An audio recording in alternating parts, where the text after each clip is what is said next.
Sir வணக்கம் sir. வணக்கம். பாரத் மீடியாவுக்கு நீங்கள் வந்து ஒரு இன்டர்வியூ வந்து ரொம்ப சந்தோஷம். வடக்கு மண்டல தலைவராக நீங்கள் இருக்கீங்க. 13 வார்டுக்கும் உள்ள பிஜேபி பொறுப்பெல்லாம் உங்கள் கட்டுப்பாட்டில் தான் இருக்குது. நீங்கள் வந்து இப்போ சமீப காலத்தில் இந்த வடசேரி பகுதியில் உள்ள தவிய மகதேர் கோயில் தெப்பக்குளம் பராமரிப்பு விஷயமா ரொம்ப போராட்டத்துக்கு பிறகு கூட நிதி ஒதுக்காம வெயிட்டிங்ல இருக்குது அப்படின்னு சொல்லி சொன்னீங்க. இப்போ அது எப்படி சார் ஃபினிஷிங் வந்துட்டா? சமீபத்தில் நிதி ஃபண்ட் எல்லாம் ஒதுக்கி வேலை நடந்துட்டு இருக்கு உங்களுடைய முயற்சி அப்படின்னு சொன்னாங்க. ஆக்சுவலா அது என்ன அப்படின்னா, நான் கன்னியாகுமரி மாவட்டம் பாரதிய ஜனதா கட்சியினுடைய வந்து வடக்கு மண்டல் வந்து தலைவராக நம்ம வந்திருக்கிறோம்.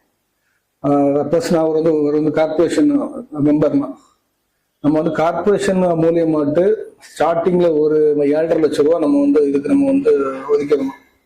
அந்த ஒதுக்கின அமௌண்ட் வந்து காணல, அதாவது போதிய ஃபண்ட் வந்து இல்லாத ஒரு வந்து காரணத்தினால அதுக்கு வந்து அடுத்த ஃபண்டாட்டு நம்ம வந்து சிஎம்க்கு ஒரு வந்து பெட்டிஷன் நம்ம வந்து போடுறோம். அதுல வந்து ஒரு 37 லட்ச ரூபா நமக்கு வந்து ஃபண்ட் நமக்கு அது வந்து கிடைக்குது. அதுல நமக்கு வந்து 23 லட்சம் ரூபாய்க்கு அதை வந்து பண்ணிக்கிட்டு பாக்கி வந்து 13 லட்சம் ரூபாய்க்கு வந்து பண்ணல. அது அப்படியே ஸ்டாப்ல வந்து போட்டாங்க. இப்போ ஒரு மாசத்துக்கு முன்னாடி ஒரு வந்து ஆர்ப்பாட்டம் ஒன்று வந்து பண்ணி அதுல நம்ம வந்து சக்சஸ் ஆகிருக்கோம். இப்போ அந்த வேலையை திருப்பி வந்து இது பண்ணிருக்காங்க, ஆரம்பிச்சிருக்காங்க. ஆர்ப்பாட்டம் வந்து எந்த லெவலில் யாராவது நமக்கு கட்சியிலிருந்து பெரிய ஆட்கள் கலந்துக்கிட்டாங்க சார்? முன்னாள் மத்திய அமைச்சர் பொன் ராதாகிருஷ்ணன் அவர்கள் வந்து வந்திருந்தாங்க. அப்புறம் வந்து எம்எல்ஏ சார் வந்து வந்தாங்க, எம்ஆர் காந்தி அவர்கள் வந்திருந்தாங்க. அது போக எல்லா பொறுப்பாளர்களுமே நமக்கு வந்து ஒரு சாதாரண ஒரு கோயிலுக்கு கூட ஃபண்டை பாஸ் பண்ற கூட இப்படி முன்னாள் மத்திய மந்திரி கரண்ட் எம்எல்ஏ சார்லாம் வந்து போராட்டம் பண்ணி தான் பாஸ் பண்ற சூழல் இருக்குது. ஆமா, அப்படிதான் இருக்குது. இப்போ உள்ள வந்து அறநிலைத்துறை வந்து அப்படிதான் இருக்கு. அப்படிதான் சார். மேல இடத்துல பாஸ் பண்ணாலும் இங்க கீழே இருக்கிற அதிகாரி மாதிரி பாஸ் பண்ணாம பொலிட்டிக்கல் அதிகாரிகள் பாஸ் ஆக்சுவலா நம்ம வந்து எல்லா அதிகாரிகளையும் நம்ம குத்தா நம்ம வந்து சொல்ல முடியாது. மோஸ்ட்லி வந்து அதிகாரிகள் வந்து டிஎம்கேக்கு வந்து ஃபேவரா தான் அவங்க வந்து இருக்கிறாங்க. ஆனா எல்லா அதிகாரிகளையும் வந்து குத்தா நீங்க வந்து சொல்றீங்களான்னு கேட்டா அப்படி ஆளுங்கட்சின்னு சொல்லும்போது கொஞ்சம் அப்படி சொல்லும்போது அவங்க கொஞ்சம் வந்து பயப்படுறாங்க அவங்களுக்கு. ஸோ அது செகண்ட் அதுக்கு ஒரு வேளை போராட்டத்துக்கு கூட கோயில் கூட வந்து நிதி பக்கம் உங்களுடைய முயற்சியில முடிஞ்சு இப்ப பினிஷிங்ல இருக்குது. அடுத்து நீங்க வந்து இந்த பழையாறு உடனே சரி பழையாறு இந்த வேலி சைடு வேலி போடுறத கொஞ்சம் இடத்துலாம் போட்டிருக்கிறாங்க. அதுக்கப்புறம் போடாம பெண்டிங்ல இருந்து படிக்கட்டு முதல் பழைய காலத்துல போட்ட கல் படிக்கட்டு நிறைய உள்ள ஆத்துக்குள்ள கவுந்து கிடக்கு. அதெல்லாம் மக்களுக்கு நிறைய வந்து டெய்லி ஆயிரக்கணக்கான மக்கள் குடிக்கிறாங்க. அது ஒரு பெரிய போராட்டமா விஷயமா நீங்க எடுத்து பேசியிருந்தீங்க சார். அது இப்ப எப்படி பிடபிள்யூடில கொண்டு நம்ம ஒரு பெட்டிஷன் நம்ம வந்து கொடுத்துருக்கோம். பிடபிள்யூடி எங்க கிட்ட சொன்னா வந்து ஒரு விஷயம், எங்க கிட்ட பணம் இல்லை. அப்படி ஒரு பிடபிள்யூடி வந்து எனக்கு தெரிஞ்சு அப்படி ஒரு பிடபிள்யூடி வந்து இருக்க வேண்டிய வந்து தேவையே கிடையாது. அங்க உள்ள அதிகாரிகளுக்கு வந்து சம்பளம் கொடுத்துட்டு ஒரு வந்து ஆத்தனுடைய வந்து கரை கட்டதுக்கும் வந்து படிக்கட்டதுக்கும் நமக்கு வந்து ஃபண்ட் இல்லைன்னா எதுக்கு அப்ப உங்களுக்கு வந்து இது சம்பளம் எதுக்கு அப்ப உங்களுக்கு? அப்ப இது வந்து தனிப்பட்ட இது கிடையாது. ஒரு நாளைக்கு ஆயிரக்கணக்கான மக்கள் வந்து குளிக்கிற இடம், பாதுகாப்பு தேவை. அங்க வந்து படித்தர அவ்வளவுமே வந்து இடிஞ்சு போயாச்சு. அதுக்கு நாங்க போய் ஒரு வந்து பெட்டிஷன் போய் வந்து கொடுத்து இன்னும் அதை வந்து இப்போ ஒரு 5-6 நாள் ஆகுது. இன்னும் உங்களுக்கு நாங்க வந்து 30 நாள் ஏதோ ஒரு வந்து டைம் கொஞ்சம் வந்து கொடுத்துருக்கோம். அதுக்குள்ள வந்து பண்ணி தராட்டா வந்து பாரதிய ஜனதா கட்சி சார்பில் ஒரு மிகப்பெரிய ஆர்ப்பாட்டம் வந்து பண்ண. அந்த ஆராட்டு ரோட்ல இருந்து இந்த ஆத்தங்கரையில இருந்து வேலி அமைப்பு வந்து இந்த இரும்பு தகடுல அமைச்சிருக்காங்க. எவ்வளவு தூரம் மேக்சிமம் போட்டுருக்கோம் சார்? சார் அது நமக்கு கிட்டத்தட்ட ஒரு 450 மீட்டருக்கு நம்ம வந்து போட்டிருக்கோம். 450 மீட்டருக்கு வந்து இரும்பு கம்பி. எதுக்கு அப்படின்னா இந்த பைக்கு கார்கள்லாம் அந்த வளைவுல வந்து திரும்பும் போது உள்ள போகுது அப்படின்னு சொல்லிட்டு நம்ம வந்து கார்பரேஷன் ஃபண்ட் வந்து நம்ம போட்டுருக்கோம். அதை நீங்க கேட்ட அந்த லென்த் போட்டுருக்காங்களா? இல்ல, நம்ம வந்து கேட்டது கிட்டத்தட்ட 700 மீட்டருக்கு நம்ம வந்து கேட்டிருந்தோம். அதாவது இந்த சைடு ஆத்தங்கரையில இருந்து அந்த வந்து பாலம் வரைக்கும் அவங்க வந்து நமக்கு வந்து தந்ததே வந்து 50 மீட்டர் தான். அதுக்கப்புறம் அதுக்கு ஒரு வந்து பிரச்சனை பண்ணி அதுக்கு திருப்பி ஒரு வந்து மனு கொடுத்து அப்புறம் வந்து பிரஸ் மீட்டுக்குலாம் வந்து அதுக்கெல்லாம் வந்து வச்சு எடுத்து அப்புறம் திருப்பி இப்போ ஒரு வந்து 500 மீட்டர் போட்டுருக்காங்க. அப்போ வந்து பிஜேபி இருக்கிற எம்எல்ஏக்கள் கவுன்சிலர்லாம் இருக்கிற இடத்துல ஏன் போடணும் அப்படி மாதிரி ஒரு சார் இது வந்து ஒரு அதிகாரிகளோட ஒரு வந்து அலட்சிய போகும். அதாவது அந்த இடத்துல நீங்க போய் வந்து பார்த்தாலே அது வந்து தெரியுது. அந்த இடங்கள்ல வந்து வண்டிகள்லாம் போகும்போது வந்து உள்ள வந்து போயிருன்னு சொல்லி ஒரு இன்ஜினியர் வந்து பார்த்துருக்காரு. இதே வந்து கார்பரேஷனோட வந்து மேயர் சொல்றாரு இங்க அது வந்து தேவை இல்லைன்னு. அப்ப இந்த ஆர்ட்ஸ் வந்து எங்கதான் வந்து மக்களுக்கு வந்து உயிருக்கு வந்து பாதுகாப்பாட்டு நம்ம வந்து வைக்கணும்னு சொல்லிதான் அந்த வந்து ஆர்ட்ஸை நம்ம கேட்கிறோம். நான் வந்து என்னுடைய வந்து வீட்டுக்கு வேணும்னு சொல்லி நம்ம வந்து கேட்கல. அங்க கிட்டத்தட்ட ஒரு எனக்கு தெரிஞ்சு ஒரு 700 800 பேர் கிட்ட வந்து டெய்லி அங்க வந்து குளிக்கிறாங்க. ஸோ அதை கணக்கு பண்ணி நம்ம கேட்டோம். அவரு வந்து போட மாட்டேன்னு சொல்லி கொஞ்சம் வந்து பிரச்சனை ஆச்சு.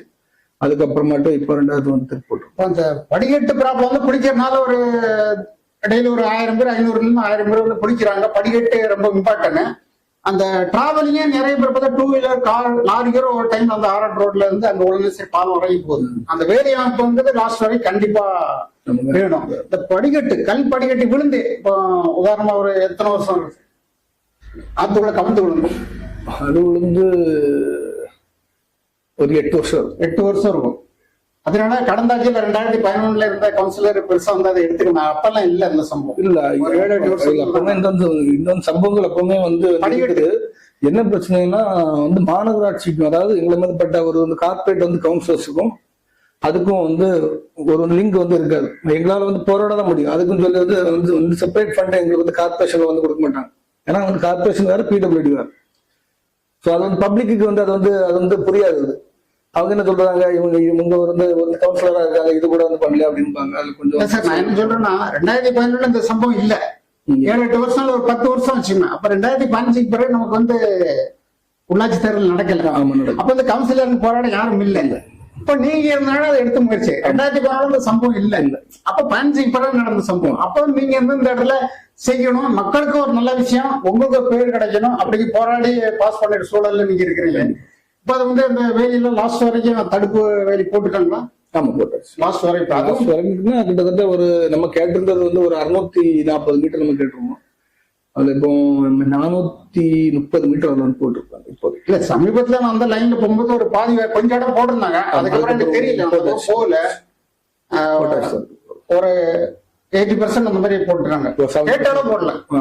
கேட்டாலும் போடல. மேற்கொண்டு நீங்க வந்து இப்போ வந்து உங்களுடைய இந்த மண்டலம் 13 வார்டுக்கு உட்பட்ட இடத்துல வந்து உங்களுக்கு எப்படி பிரச்சாரம் எல்லாம் எந்த மாதிரி ஐடியா பண்ணியிருக்கீங்க? இல்ல என்னை பொறுத்த வரைக்கும் நான் எல்லா இப்போ வந்து காலையில இப்போ நான் வந்து கிளம்புறேன் அப்படின்னா எல்லா வந்து வார்டு வைஸாட்டே நம்ம வந்து போயிடுவோம். எல்லாம் வந்து வார்டு வைஸ் சக்தி கேந்திரம் வைஸாட்டு போய் வந்து பாக்குறோம். அவங்களுக்கு பார்த்தா அவங்களுக்கு அந்த சைட்ல ஏதாவது வந்து பிரச்சனை இருக்குதா, என்னால அது வந்து ஈஸியாட்டு கொஞ்சம் வந்து சால்விங் வந்து பண்ண முடியுது. ஏன்னா நம்ம வந்து ஒரு கார்பரேஷன்ல வந்து இருக்கிறதுனால ஒரு கவுன்சிலர்னால என்னால வந்து அந்த ஏரியாக்குள்ளேயும் போய் என்னால வந்து பண்ண முடியுது. என்னை பொறுத்த வரைக்கும் அது ஒரு பெரிய விஷயமாட்டு ஒன்றும் தெரியல. எல்லாருமே நமக்கு கொஞ்சம் சப்போர்ட்டா இருக்கிற மாதிரி தான் இருக்கும். நம்ம தேர்தல் கூட்டணியில பேசி முடிச்சிட்டோம்னா அதுக்கு பிறகு யார் தேர்தல் நிற்காங்களோ அவங்களுக்கு கூட நமக்கு போறதுக்கு நேரம் சரியா போயிடும். அப்புறம் மக்கள் கிட்ட போய் ஃப்ரீ டைம்ல போய் இந்த மாதிரி இப்ப இருக்கிற மாதிரி பேச முடியாது. அது வரைக்கும் நம்ம மக்களுக்கு கொஞ்சம் நெருங்கி நம்ம பிஜேபி பத்தி கொஞ்சம் சொல்றதுக்கு உங்களுக்கு டைம் இருக்கும். நீங்க இப்பவுமே நீங்க வந்து பாத்துருப்பீங்களா, இப்பவுமே நான் உள்ள வந்த உடனே ஒரு 5-6 பேர் வந்து இது பண்ணியாச்சுன்னா அந்த பிரச்சனை இந்த பிரச்சனை ஏதாவது ஒரு பிரச்சனைகள் அவங்களுக்குள்ள இருக்கும். மேக்சிமம் நம்ம வந்து 99% நம்ம வந்து அவங்களுக்குள்ள வந்து பிரச்சனையை நம்ம வந்து பார்த்துக்கிட்டு தான் நம்ம வந்து நமக்கு போறது. அவங்களே வந்து இது பண்ணிடுவாங்க. அந்த வந்து வார்டு கம்ப்ளைண்டா இருக்கட்டும். ஏன்னா எல்லாருமே நம்மளை வந்து அவங்க வந்து பாக்குறது வந்து அவங்க வீட்டுல உள்ள ஒரு பிள்ளை மாதிரி நம்மளை வந்து பாக்குறதுனால அவங்க ஈஸியா நம்மள்ட்ட வந்து சொல்றாங்க. ஒரு அந்த ஜனவரிக்கு பிறகு அதாவது ஜனவரிக்கு பிறகு நீங்க வந்து ஏதாவது வந்து முடியாத வேலைகள் நடக்கும் இல்ல நடக்காம இருக்கு அந்த மாதிரி ஏதாவது இருக்குமா? ஒரு 2 மாசம் டைம் ஆகும், ஒரு 3 மாசம் டைம் ஆகும், இந்த வேலை வந்து பெண்டிங்ல இருக்கு அப்படின்னு ஏதாவது இருக்குதா? பெண்டிங்லன்னு சொல்லி நம்ம வார்டுக்குள்ள வந்து எதுவுமே இல்லை. அங்கன்வாடி ஒண்ணு சொன்னீங்க. ஆமா, அந்த அங்கன்வாடிக்கு வந்து நேரத்தைக்கு நம்ம வந்து கார்பரேஷன்ல இருந்து இடத்த வந்து பார்த்துட்டு போயிட்டாங்க. 15 லட்சம் ரூபா வந்து ஒதுக்குறதாட்டு வந்து பேசி டோட்டலா அந்த அங்கன்வாடி பட்ஜெட் எவ்வளவுங்க? 15 லட்சம் ரூபாய்க்கு வந்து உள்ள வரும். அப்படியா? நீங்க கொடுத்து ஃபுல்லா வந்து ஃபண்ட் வைக்கப்படாங்க. அப்ப ஒரு 3 மந்த்ஸ்ல அது பக்காவா வந்து அங்கன்வாடி கட்டி முடிக்கப்படும் நம்பலாமா? அதை இனி வந்து கவுன்சில் அதை இனி வந்து கொண்டு வரணும். அதுக்கான ஒரு ஒதுக்கிட்டாங்க. அடுத்த டெண்டர் வந்து ஒதுக்கிட்டாங்க அப்படின்னா இப்ப வந்து பாத்துட்டு போயிருக்காங்க. பாத்துட்டு போய் ஒரு வந்து 14.25 லட்சம் ரூபாய் கிட்ட வந்து வருது. சோ இந்த ஏரியால வந்து கட்டுறதுக்கு வந்து இவ்வளவு ஆகும் அப்படின்னு சொல்லி ஒரு எஸ்டிமேட் சொல்லியிருக்காங்க. அதிகாரி சைன் பண்ணல. இல்ல அவங்களது ஓகேன்னு இருக்காங்க. அதிகாரி சைன் பண்ண உடனே டெண்டர் வந்து வேலையா ஆரம்பிச்சாங்க. ஆக இந்த அங்கன்வாடி கும்பநம்பல் பக்கத்துல இதுவும் வந்து தேர்தலுக்கு முன்னாடி மேக்சிமம் முடிஞ்சு ஓபன் பண்ணிடும் அப்படின்னு நம்பலாம். 90% நம்பலாம். ஓகே, எல்லாமே இந்த வார்டுல உங்க 12ஆம் வார்டுல மேக்சிமம் நிறைய விஷயங்கள் நீங்க வந்து போராட்டம் மூலியமா தான் உங்களுக்கு அந்த கிடைச்சிருக்கு இப்ப வெற்றி நமக்கு வந்து சமீபத்துல நமக்கு வந்து நம்ம சக்தி கார்டன் கிட்டத்தட்ட ஒரு 20 வருஷமாட்டு அங்க வந்து ரோடு எங்க வந்து கிடையாது. என்னுடைய பீரியட்ல தான் அங்க வந்து போட்டுருக்கு. அங்க மட்டுமே சக்தி கார்டனுக்கு மட்டுமே நம்மளோட ஃபண்டு கிட்டத்தட்ட ஒரு 2.5 கோடி ரூபாய்க்கு நமக்கு போட்டு 2.5 கோடி ரூபாய் ஆகும். அது சோதரமா சக்தி கடன் பார்த்தீங்கன்னா எவ்வளவு ஸ்டேட் வரும் தெருக்கள்? தெருக்கு கிட்டத்தட்ட ஒரு 26 தெரு 26 தரம் தார் ரோடு போட்டிருக்கு. காங்கிரட்டா தார் ரோட காங்கிரீட்டும் போட்டிருக்கோம், தாரும் போட்டிருக்கோம். அதே கோடிக்கணக்கான அமௌண்ட் ஒரு சக்தி கடன் மட்டுமே உங்களுடைய முயற்சினால் நடந்தாங்க. மக்களுக்கான விஷயங்கள் வந்து நீங்க வந்த பிறந்த ஏரியாக்கள் வந்து 12 நிறைய விஷயங்கள் பண்ணியிருக்கீங்க. இப்போ நடக்காத விஷயங்கள முயற்சி பண்ணிட்டு இருக்கிறாங்க. ரொம்ப நன்றி. இந்த பாரதிய மீடியாவுக்கு வந்து நீங்க வந்து இவ்வளவு நேரம் டைம் கேட்டு ரொம்ப சந்தோஷம். உங்களுடைய பணிக்கும் பிஜேபியில மேலும் பல பெரிய பொறுப்புகள் கிடைக்க என்னுடைய பாரதிய மீடியா சார்பாக நன்றி சொல்லுங்க. நன்றி சார்.